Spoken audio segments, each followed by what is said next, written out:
All right, everybody. Thanks so much for stopping by another live episode of Real Estate Titans. I'm your host, Greg Fowler, traveling throughout the marketplace, interviewing the top real estate professionals in our field, essentially gathering insight, inspiration, really drives and motivates these top producers above and beyond everybody else in what I'd like to consider a real estate titan. Now, it's an absolute honor and a complete pleasure to, have Steve de Laveaga on the show. Steve, thank you so much for taking the time. 100%. Happy to do it, Greg. Yeah, I just cannot wait to dive in and really share your story, your message, and all the amazing things that you do in the real estate space. So without further ado, let's just jump in, Steve.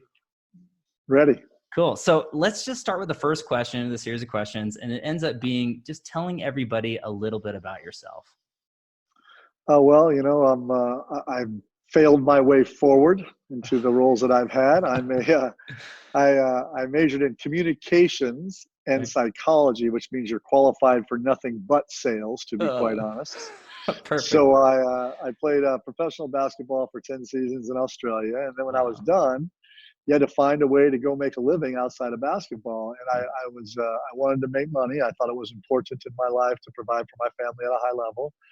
And so I tried a couple jobs that were what you should do. Or this is a good job. You could, do this and manage. And finally, I realized, look, you have to decide what you are in life. And for me, at heart, I believe sales is the greatest career someone can have. It's a very bad job if you don't work to be great at it, but it's a great career because a great salesperson helps your customer's business get better, which generally in turn helps their life get better, especially in real estate, where these people are all individual practitioners. They are doing what they do, and it feeds their family, it funds their vacations, their college funds, their rent, their investments. So I loved real estate early on because every time I helped a client, I actually made their life better. And for me, that was the passion. So I got into sales as soon as after I failed a couple things, at 32 years old, got into sales. And I realized quickly that there are people that sell stuff and then move away, and people that sell things and then stay around to make sure that the very best in class, the very best practice around whatever it is you're selling is applied. Your client always gets a better result. And for me, I focused exclusively on selling things that I knew exactly how to use, adopt, and apply, such that when they were used, adopted, and applied, my client made more money, saved time, or grew. And I've done that my whole life. And what I figured out was, if you're selling title insurance for a long time, I did that. Sure. It's not a sexy product. No one ever asked me, what paper is it written on, Steve? What does this phrase mean in the 22 pages of title? They would say, hey, if you make my business better and in turn make my life better, I'm buying whatever you're selling. And we've kept that mantra my whole career in life. Wow.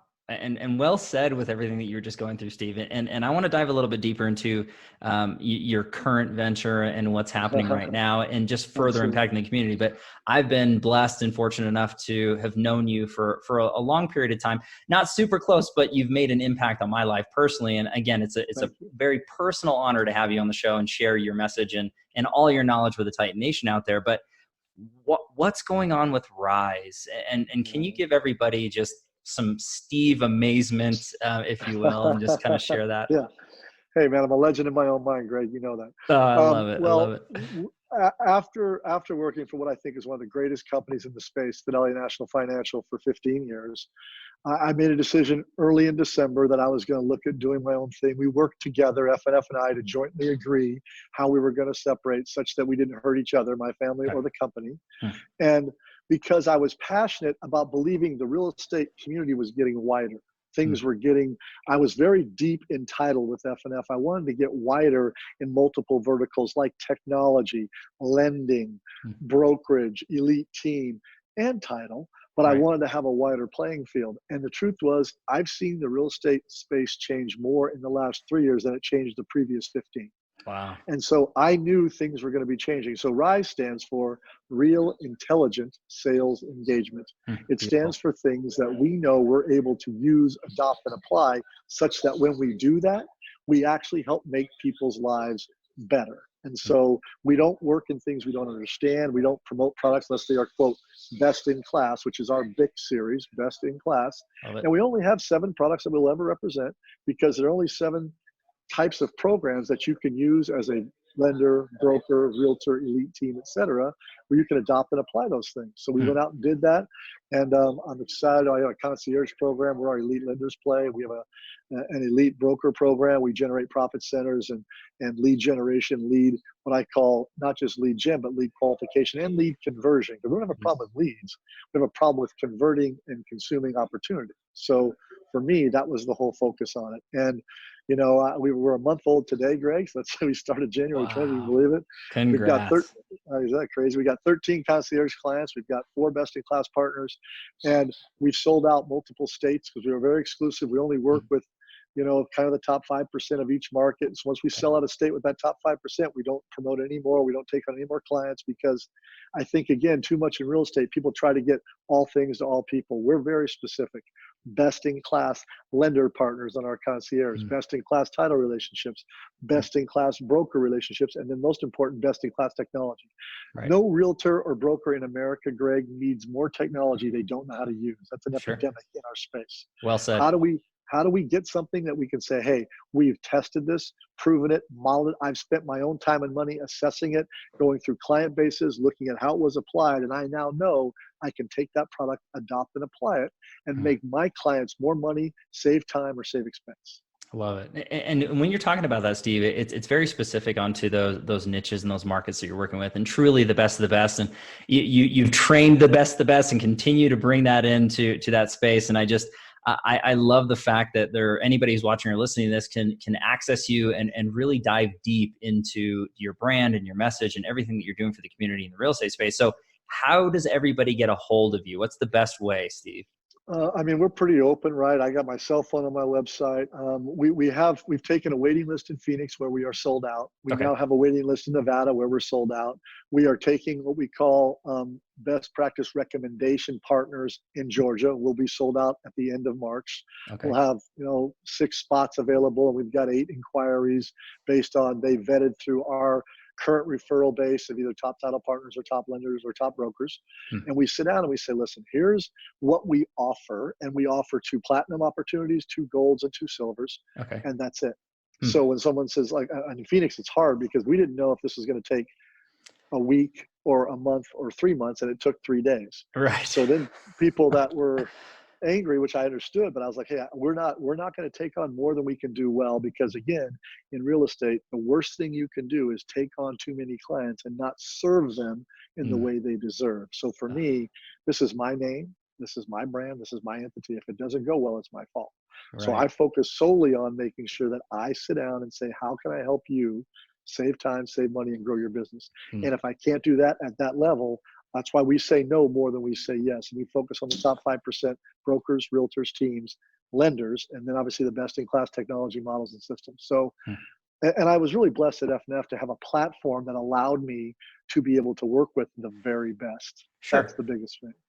Sure. And I think that you're really breaking that whole thing down and basing it. So, I mean, I'll have links in the comments down below so that everybody can access the website and really dive in deeper, connect with you on a social basis as well, and see, what's going on. And if it's a mutual fit for everybody for that highest of level, because I think that's the smartest thing to go about it, Steve. And I truly think it's brilliant, not to oversaturate or spread yourself too thin, but really focus on the results. Because everybody has a current situation, a desired situation, and there's a gap, and really to get them from that point to that point, but not just say it was a great experience or it was okay, but the best thing they've ever experienced. And that's really the representation of you and your brand, for sure. I appreciate that, because our clients are the top 10% only. We don't talk to anybody below the top 10 because, quite frankly, I would be too expensive, and the ROI would be harder for them, and they have an expectation that is up here. Right. If they're going to invest dollars, they want to invest dollars and want a 5x, 10x, 12x ROI. And the way you dilute that is when you take on more. Somebody asked me today, well, why don't you just do more? And I go, because the company isn't, how does Steve make more money? It's about best in class. And the truth is, money comes when you take care of the very best. Money becomes very easy in terms of acquisition. The key is, I want clients that I don't have my same 25 friends I got, I've had for 20 years. I've been married to the same young lady for 29 years. Love it. People I work with, I've been clients with them for 15, 16, 18 years, because once we get up here, game recognizes game, and they want to play with people that they know how to make it work. And I'm a guy that's okay to say, no, we're not a good fit. And Yeah. people think it's a sales tool. Oh, you're doing, I don't know. I'm not trying to take it away from you to get you to buy it. I'm telling you, we're not a good fit. And to hear, when you turn down $100,000, $150,000 of money, people are like, what are you doing? And I'm like, well, I know this. We just end up in not enjoying the opportunity. One of the things about doing my own job was I don't have to do things anymore I don't want to do. Right. I just don't, right? Right. I can just go, that's not a good fit for me. And I tell people all the time, I'll recommend somebody to you.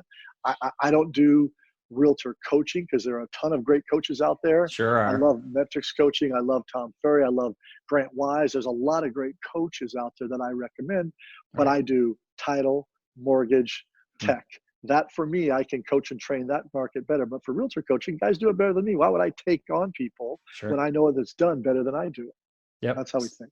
Stay into your niche and to the highest of levels and produce the best of best results for everybody who's involved and let the rest be history. So I think that's a beautiful example, just a little taste of what you're talking about there, Steve. But again, everybody check out the link down below, reach out to Steve directly, see what's going on with Rise and everything that's going there. But I want to shift gears and dive deeper behind the man that I'm talking to right now with this next question, which is the why question. And I know it's thrown around a lot, but at the end of the day, I think that it's important that really we understand what the Titans are doing and what really drives and motivates them. So Steve, what gets you excited every day to do what you do to the level you do it at? Well, I think I'm at a stage in my life where, again, worked for a great entity where I wanted to grow a little bit myself, because when you're growing your influence or your network or the width that you can engage people, it allows you to give more. And at my place, I get so much juice from our clients in the field that say, man, I took your IRET program. I've started using that in my listing presentations. I've gotten 5 of the last 6 listings. I was doing 40% close ratios. Now I'm at 85%. And that makes me excited. That gets me up in the morning. That makes me want to go talk to more people and explain why I believe IREP is the greatest listing acquisition strategy in America, because it's working for the best realtors in America who've tried lots of different things and ROI'd them all, and this is the best. So for me, growth and success allows you to give more, because now when I can't sell something I don't 100% believe in, that I'm not passionate and confident in. And the more success I see, the more I'm like, hey, trust me on this. Every agreement I have, every single one, Greg, has a 30-day out. My attorney thinks I'm a nut. He's like, you can't do that. I go, here's the deal. If I'm not adding value, I never want someone to pay me a dime that I didn't earn. Never. Wow. So when we work with people, I tell them all the time, like, did I read that right? I have this 3-page contract, but it says I can get out time to in 30 days. I said, you absolutely can. You know why? Because I'm real confident in being able to add value. And quite frankly, I have the same 30-day out, because if you don't do the things I have to do, if I have to chase you to show up on our accountability calls and show up on our mastermind series programs and our best-in-class acquisition and adoption and strategy stuff, then I'm going to nicely say this isn't a fit for us, because if you can't make someone be fit if they're not willing to eat right and work out. You can't help somebody who maybe drinks too much or smokes too much in terms of addiction if they're not willing to say, yep, I want to get better, I have a problem. Right. If you don't want to get better in business, that's okay. I'm not worth the squeeze on this. Don't work with us, because I'm going to be a guy that's like, hey, I need you at this, at this, at this. When you go there, here's what you can expect. And I'm feisty and sincere about wanting my clients to do better. And if you're not going to invest time and learning capital to do that, and time is generally my client's most expensive resource. Sure. They have money, they have a great life, they want better. And you got to be able to give me time as well as money. Money is easy, time is not. So that's for me, being able to say, because of my width now, I've had people that came to our coffee for closers that called me later. Now they're 3 days after, like, oh my gosh, I got 2 new relationships. I'm like, I know. Because what we're talking about is a proven practice of success. It's not a maybe. It doesn't happen a little. It is absolutely what works. If you think value add, best in class application, this works in every market, because I've been doing it for 25 years myself. I know. Right. And when you're talking about that, hopefully everybody can see and hear this passion. I mean, Steve, it's coming out of you in such a positive way. And I think that the way that you're addressing everybody is really mutually beneficial partnerships. And the more successful you help others, in turn, the more successful you get, and everybody grows as a team. And I think that that's the best way to go about it. And to me, your why is extremely compelling because at the end of the day, you're really caring for others. You want to truly see every single person that you touch succeed more than when you first met them, and then wildly above what their expectations are. And to me, that's totally selfless. And it really speaks volumes about you and your integrity and your character, but also what your clients receive in turn by trusting you. So that's really great. Life is too short to be unimpactful. Invisibility is a worse fate than failure in my mind. Wow. I'd rather fail trying to make an impact than I would just kind of go along, don't rock the boat, just make sure everybody's okay. Not my deal. I have no desire at the stage I'm in my life to, to worry about just trying to hang in there and not rock the boat. Not my deal, right? I want to be like, hey, let's go take the hill. If you want to go be great, I'm all about trying to help you. But if you're just trying to maintain, stay where you are, we're not the fit for you. We're not the firm for you. And I think sometimes in successful markets like this, people are like, I just want to kind of keep doing what I'm doing. That's great. Right. I'm not your guy. And we're not your company to partner with. I want people that are like, hey, I see it changing too. I'm willing to learn. I've been doing this 20 years. I'm great, but I want to go, what's better look like? My goal is always, what does better look like? And if we can't get to better, then the reality is, what are we doing? You don't need me. You can do, there's 10 other guys that will take your money that will just be happy to try to keep you to maintain your level. Not what we're doing. No, I agree. And the best of the best really see that. And I think that, again, you're catering to the best of the best and not the majority. And it's unfortunate, but everybody has different thought processes and stages in their life, but there's still levels of inspiration. But the inspiration without the action and continuous massive amounts of action, to me, is useless. And it's a waste of energy. We all have the same, right, Steve? But I want to segue into this because all this is beautiful and we're just getting started. So this next question is a crowd pleaser, and everybody who tunes in and really wants to learn from the Titans, this is it for them. So if you could look back at your career thus far and really pick or choose one or two things or whatever you're comfortable sharing that you took your business from one level to the next, what's that look like for you, Steve? 100% is when I reached up for a knowledge, a mentor, a partnership that was probably above my pay grade. The person I was talking to was smarter than me, wealthier than me, more successful than me, more intelligent than I was. And I said, listen, I realize that maybe I'm jumping up a little bit out of my league, but I'm asking you, and I say this to people, I'd love you to be a mentor. I'd love you to be somebody who would spend some time with me. I want to learn too. And by the way, if I do, I'll pour into it. Where do you have coffee? I'll meet you there.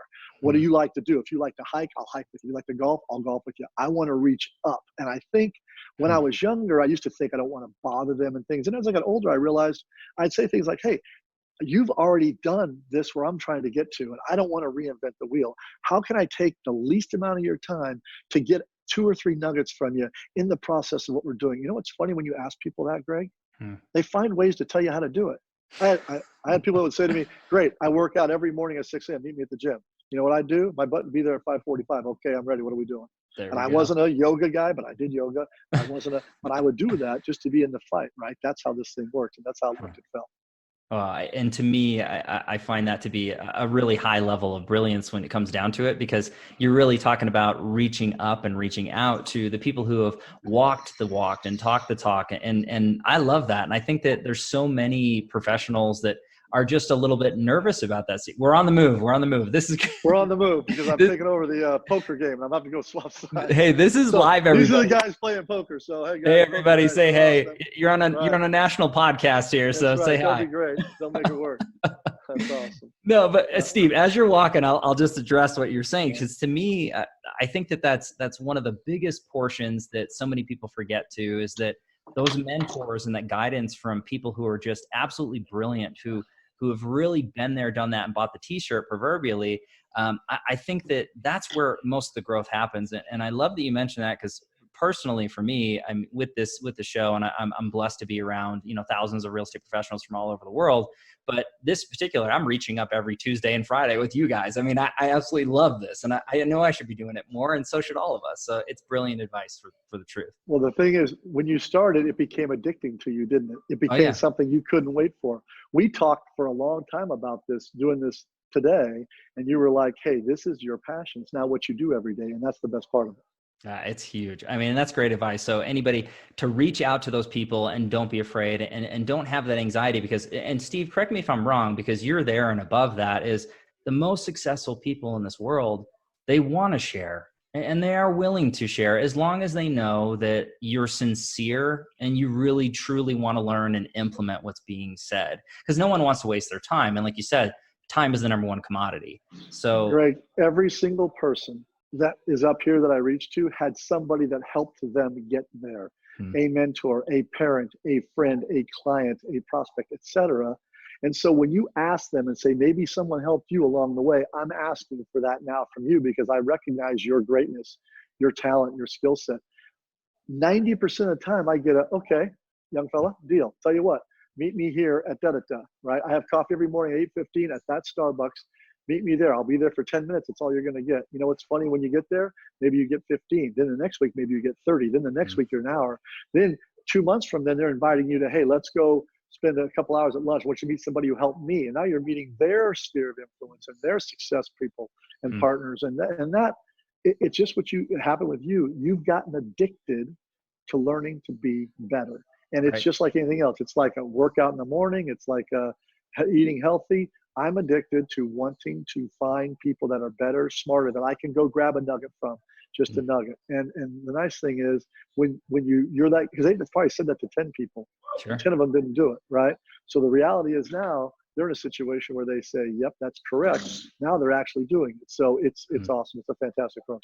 I think that's beautiful, Steve. And again, a huge share for everybody out there. And those are truth words coming out. I want to throw this out at you. And this is right off the cuff. As we were talking into it, Steve, I've heard you speak for a long time about work velocity and really putting in the work. And could you speak to that at all for the audience and just encourage them to really, put in the time? And it doesn't happen overnight, but really the amount of work velocity. I had the pleasure and the absolute fortune to work with Coach Wooden for 4 years in college and Coach Riley, who was the coach of the decade for the Lakers for the same 4 years. I did 4 weeks with Coach Wooden and 4 weeks with Coach Riley every summer for 4 years. Wow. And both of them, Coach Wooden's Pyramid of Success, which is what is now sold to Fortune 500s, which has now built a $100 million business empire, people following that mantra. One of the pillars is there is no substitute for hard work. And Coach Riley, who I got to play for the Lakers for 10 days and a cup of coffee, he said to me, thank you, sir. He said to me that, Steve, you know the difference between good and great in the NBA? It's not talent. It's not vertical leap. It's not strength or skill. It's 15 minutes more a day. My first practice at the Lakers, I got there, and Magic Johnson was running sprints before practice. And in my world, when you came from college, you're running sprints before practice, you've gotten in trouble, you missed study hall. So I say to Coach Riley, what happened to Magic? Did he get in trouble? And Coach goes, no, he just knows he wants to be in the best shape of any player in the NBA. So he's there early running suicides every single practice. Wow. Before practice started, he's in a dead lather because he ran 15 minutes straight. And then he would do 2 hours of practice. So I took that and said, I'm not the smartest guy. I did not come from a family with money. I did not have somebody offering me business opportunities. It was all self-made because at the end of the day, you can't replace a work velocity in space. And what I also figured out was I better love what I do, Greg, because I can't do something at a super high level every day, wake up in the morning, passionate, excited, ready to go take the hill if I don't really like what I'm doing. I kind of want to take the hill, but I don't really love this. This product doesn't really work. I want to be in a place where I wake up every day like, how do I go? I can't wait to get, again, IREP or one of our other BICs out there so that I know it helps more people be successful. That's where I get my juice from. These are golden nuggets of truth and from top minds in there, Steve. So again, I can't thank you enough for sharing that. And I know that everybody who's watching or listening, pause, rewind it, take this to heart. This is true advice, but reach out to Steve, check out everything that he's doing right now. And again, links down below. With this next question, Steve, this is the tricky part of the series in the interview for every single Titan, and it comes down to the challenge question. So I always lead into it this way. We all have challenges in our lives, personally or professionally, whether it's in the past, we're dealing with it now, or in the future, and no one's exempt. But I'm a firm believer, it's not so much what happens, but how we respond, I guess what we can learn and share. So if there's a personal or professional challenge you're comfortable sharing with the audience, Steve, that you overcame and learned from, what's that look like for you? 1,000%. So, um, my second year playing professional basketball. Well, we'll go back. I was in high school. Okay. I was the 8th man on my freshman team. Hmm. Now I'm trying to play college basketball, and I'm the 8th man. I can't even start on my freshman basketball team. And I came home and I was mad at the coach. And I said to my mother, who's raising myself and my brother, single mother, no father in the picture at the time. Hmm. She's working 12 hours a day to make sure we have. She made $1,250 a month, and we lived in the Bay Area in Northern California. Wow. And she said, I start my why the coach doesn't understand, and this doesn't make sense, and it's not right, blah, blah, blah. And I got about 7 minutes into it, and she hadn't said a word yet. And she looked at me and she said, why are you telling me? Am I the coach? I have news for you. Your problem is you, not the coach. Your problem is if you were better, he would see it. So you know what you need to do? Better. How much time did you spend today working on your basketball game, Steve? Did you go early and stay late? You just come home and whine to me, your mother. You can't hide behind your mom's apron at 14 years old. There comes a time in your life, you got to stand firm, plant your feet, and be a man. That time should be now. Get better, and this won't be a problem. And I can remember vividly going to my room, saying bad words, like she doesn't get it. And the next morning got up and went, all right, that's the deal. And I tell this all the time.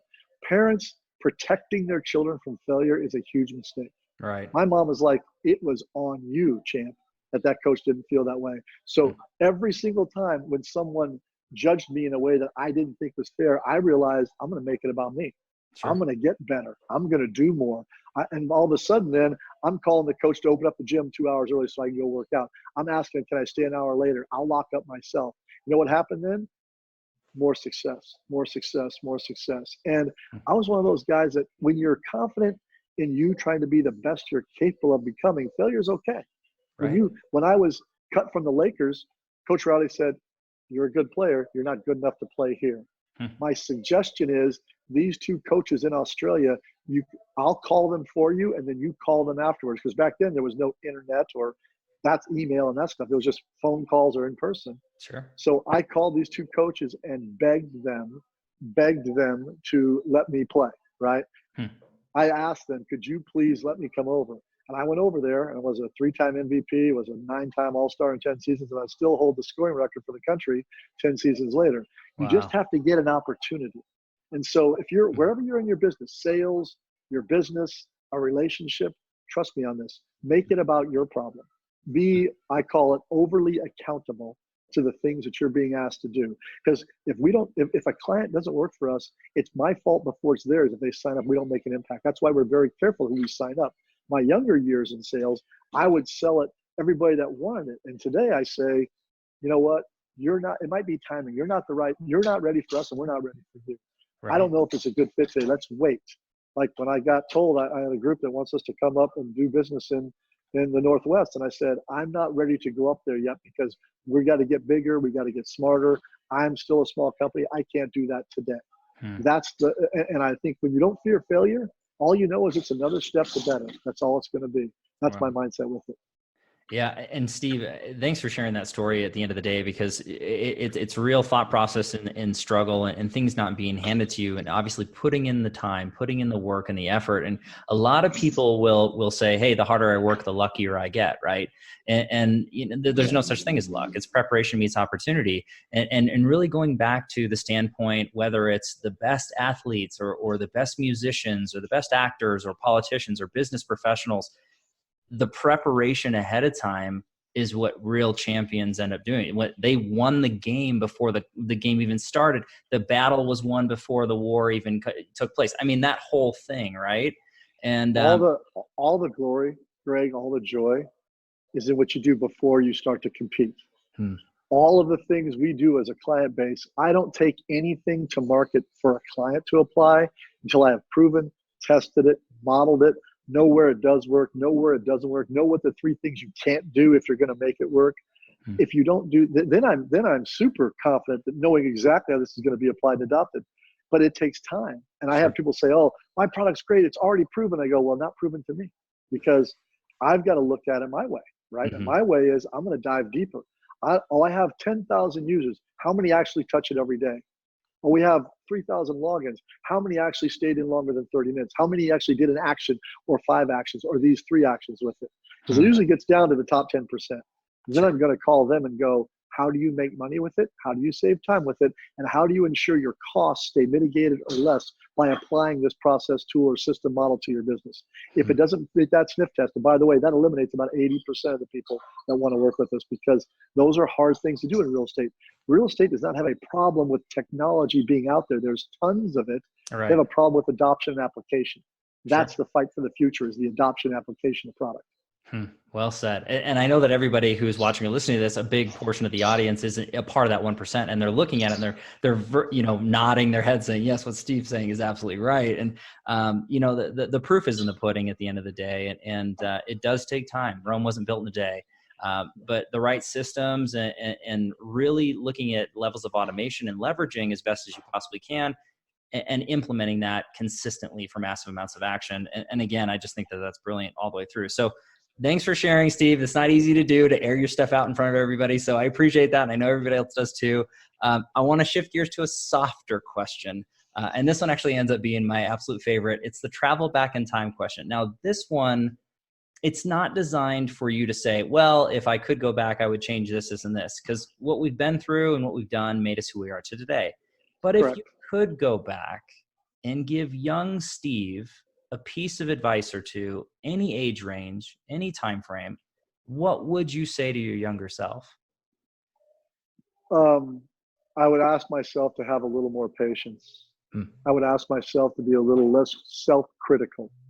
I was one of those guys that in college, in my sophomore season, I was a preseason All-American. In the first game, I scored 39 points. In the next game, it's the only time it's ever happened in the history. I remember we played Cal State Dominguez Hills on the road, and I went 0 for 10 from the floor and 0 for 2 from the free throw line. I did not score a single point.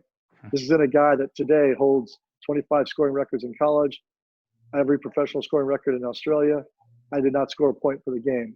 I went home on the bus, didn't talk to a soul, landed at the gym, went and broke into the gym and worked out for 3 hours, and was basically a beat puppy for 7 days, angry, upset, wouldn't talk to my girlfriend, my brother, my mom. And I'd go back and I'd say, hey, part of the process, big boy. You know what? Go get a night's sleep, get up in the morning, be better today. But back then I was and I figured out a good learning lesson as a result of failing a lot was the tighter you hold on or try to do something, the worse you end up doing it. Wow. Patience. It's just a step. So I'd say be more patient and be less self-critical. Look, man, there's no guarantees in life.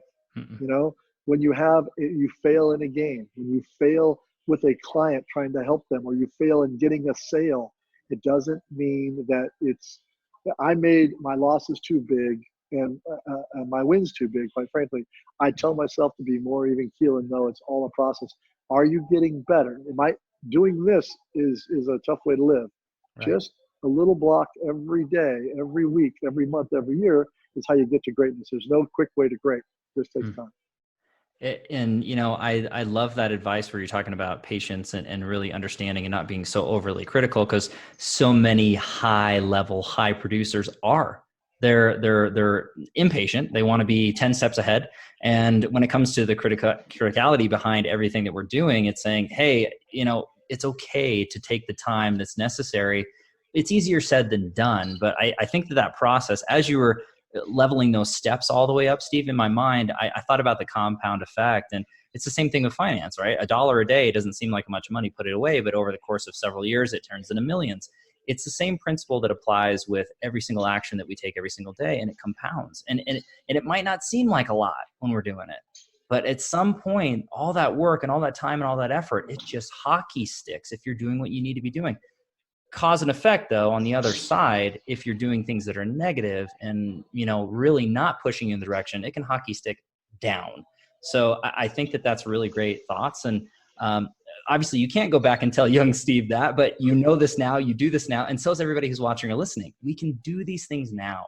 And that's the real message behind that question, in my opinion. So I love that. I think those are great. Well said. And I think the other thing is to remember, don't be so married to your way of doing it. I have no ego about anything we do, because everything we do, I stole from someone smarter than me. Sure. So Confidence means you have the ability to say, that's a better way to do it. Coach me, teach me. How do you do that?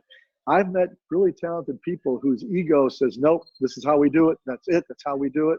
And I think it's ridiculous because there's always somebody looking to build a little bit better mousetrap, a better lead gen strategy, a better lead conversion strategy. I like to be wide open, to be unemotional about how to be successful. If that's working for you, show me. Walk me through how you did it. What was your methodology? What was the percentage on that at bat? How did you get better at it? How long does it take to get better? What's the runway look like? Those are all things, Greg, that when you start talking about how to be great, the ones that get ceilings and plateau and stick, it's because their ego won't allow them to go, maybe I need to add another pillar. Maybe I need to do something a little bit different. And I always say to someone, well, I know how so-and-so does it. I don't like it. I go, I like the fact that he generates $6 million in GCI.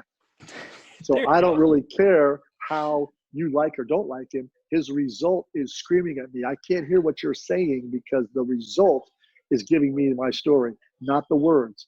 Deeds, not words, is how this thing works.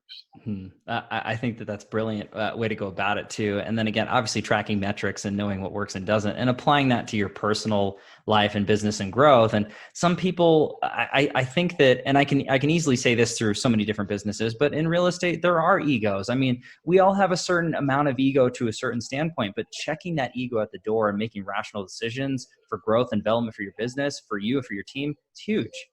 Confidence versus ego. You have to be confident because confidence means your knowledge of what you're doing is high and you understand it works. Ego should be here and confidence should be here. Confident, not cocky. That's the key in how we go about it. It's huge. This is good. These are full of nuggets. I feel like I'm a prospector just getting all this stuff, Steve. This is amazing. And this is water, not a cocktail. We're lucky to have a cocktail. Hey, really crazy. I was gonna say this is tea, but that's another conversation. Yeah, exactly. But Steve, so I want to go into the next portion. This is the secondary crowd pleaser. We got 2 left and we're almost done here, but this one ends up being the education phase. So everybody wants to know how the Titans are feeding their minds, how they're growing intellectually. So I always lead into it with podcasts you're listening to or have listened to, books you're reading or have read that have inspired you, any coaches, social media, icons, anything out there that you're feeding your mind. How are you doing it? I love podcasts because podcasting is important. It allows you to consume things that make sense. And I have a rule, Greg. I pick my prophets very carefully because there is, I don't listen to people who talk about money who don't have any money. I don't listen to people who talk about marriage who've been divorced 4 times. Right. I tend to try to look at where do people have success. So when we talk about entrepreneurism or how to leverage social media, I think Gary Vaynerchuk's brilliant. I'm not sure I follow some of the other stuff, but how in those 2 areas, that makes sense to me. I love Tony Robbins about the mindset of success because I think he's coached, worked with, adopted the smartest people in America that he coached that made sense. Right. I just think at all of us, when I'm looking at real estate titans, people that you talk to on these every, Monday and Friday or Tuesday and Friday, those are people I tend to model after. That's why we only work with the top 10%. So I've had people go, well, I don't do it that way. And I've closed 12 deals this year. That's awesome for you. Right. But that's not something I'm going to model after. Now, I have guys that close 3,000 deals in a year. I'm going to be all over how they're doing it. So pick your profits wisely. Podcasts are good things. I still like a good book when I'm on vacation now and then to read full pages, make notes. I like that. And then, for me, it's a network. Every time I travel, every time I go anywhere, I try to grab people smarter than me. But I like to golf. So I'll play 4 hours on a course with somebody and talk for 4 hours. Wow. You get 2 or 3 nuggets every time you do it. I like to reach up when I go golf with people because lots of times I'm lucky my smart people, they play golf. So I'll go play golf and I'll just ask them, all right, if you were me, what are 3 things you do with this business? If you were me, what do I got to stay away from? If you were me, what would you do more of and why? And then I shut up and let them tell me what they think, not what I think. Right. And what I love about what you're talking about is obviously there's certain level of influencers, but in their niches, it's not like a one size fits all where you're generating the information from. Physicality in books, I think is extremely important. And, whether you're listening to it on a podcast or you're watching it on YouTube or you are physically reading a book or if it's an Audible, having the conversations to me is one of the most beautiful ways to really get that information in with your networking groups, mastermind groups, or just like you said, on the course, right? And having these in-depth conversations with people who are absolutely incredible at what they do. I think that all of those things encompass really, really brilliant ways to learn and to grow. But it's constant though, right, Steve? I mean, it's something that you don't just put on autopilot. I mean, you're always learning, always growing. Every day. And every month I take 2 days, turn everything off, no phone, no email. And I just go, okay, what am I going to focus on learning myself this month? Whether it be a product that I'm starting to like and see value in, whether it's a model that I like or a technology that I think has the ability to be great. And then you got to go pour into it. Go spend time with the developer, go spend time with the users, ask questions, go watch it practically applied. And I have that. The benefit of owning your own company now is I can take the time to do that. I'm not reacting all the time. I'm intentional at least 2 days a month on pure knowledge acquisition, which is critical. I think that's huge. And not only are you consuming that, but you're also giving it back. And you had mentioned, different books, podcasts, things like that. So you have your own podcast, Steve. So would you tell the audience a little bit about it? Because I would love for everybody to just listen to that, subscribe, and learn from this man if you're loving what you're hearing and seeing. Sales excellence. It's called sales excellence because at the end of the day, that's what I'm good at. People always say, oh, you could run a business. You could, be a manager, maybe. But at sales, I got that part down. So it's about sales excellence. We only talk about the actually best nugget practice, tactical and strategy that works. We tend to be what I call market and method of the moment. Okay. We don't go back and say what worked 3 years ago, 5 years ago in this market. We don't talk about 6 months or 12 months ago. We talk what's working today, what we got to be conscious of. And that's why I have such a loyal group of people that want to follow, because they're like, hey, I want to be part of your success. I want to be, and it's not mine. I tell them it's not me. Everything I do, I stole from someone smarter than me. I applied it. I saw it work. And now I'm sharing it with you. Right. The idea that one person has knowledge, you and I are blessed because we get to interact with the best people, right? So I love my podcast because it's an easy place to give a 15 minute or give a 30 minute. And we replay this. This will be something that people will go pour into. When I decided to leave F&F and we jointly parted, I did a podcast to say goodbye. I got over 4,000 downloads because that was about me saying, I loved what I did. Now I'm going to go talk about what I'm going to do next. It was awesome. That's huge. And again, Steve, just the amount of information that's coming out of you is huge. And again, if you guys want more information, if you love what you're hearing, what you're seeing, please connect with Steve, follow him on social media, subscribe to his podcast and get on there. And then again, take a look at the website as well. That'll be listed down below. So Steve, I can't thank you enough. Again, I know you're super busy, and this was live, so we were moving around, the country club a little bit there, and it was really awesome. Again, just showing this is truly live, everybody. This is not scripted. We didn't have those people jump in. Steve, believe me, they weren't excited to be on TV. We might have to blur them out. We'll see what happens in there. But at the end of the day, Steve, I want to finish up this whole thing with a last question, and this ends up being a quote or mantra that sums you up as a man, as a professional. What's that look like for you? Okay, well, I define success this way for me. Becoming the absolute best that you are capable of becoming, and the knowledge that you have no regrets in the pursuit and application of that best of class standard. So when I'm 85, sitting in my rocking chair on my veranda watching the sunset, I can look back and say, when somebody goes, do you ever wish you played in the NBA? I go, no, I don't wish that. I was as good as I could be, and I wasn't good enough to play in the NBA, but I could go to Australia, become the leading scorer in the history of the country, score 10,000 points. That record still stands 22 years later. Wow. Be the best you're capable of becoming. That's it. And that's the glory is in the pursuit. The glory is in the journey. Real love of a hard battle is what makes it all fun. It shouldn't be easy. Don't wish for easy. Wish for an absolute passion for the fight, the battle, the journey. Because when you have that, you win every day. Wow. Now, sometimes you win less than you might win in some days, but every day, the journey is where the fight is. The journey is where the fun is. The pursuit of greatness is what the goal is, period.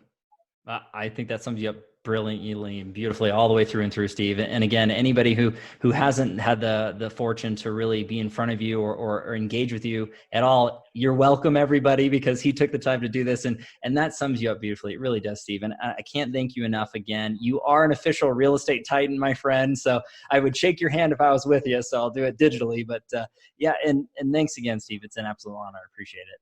Greg, it was my pleasure. And thanks everybody out there for taking time to listen. I appreciate you, man. Keep doing what you're doing. You're making a difference.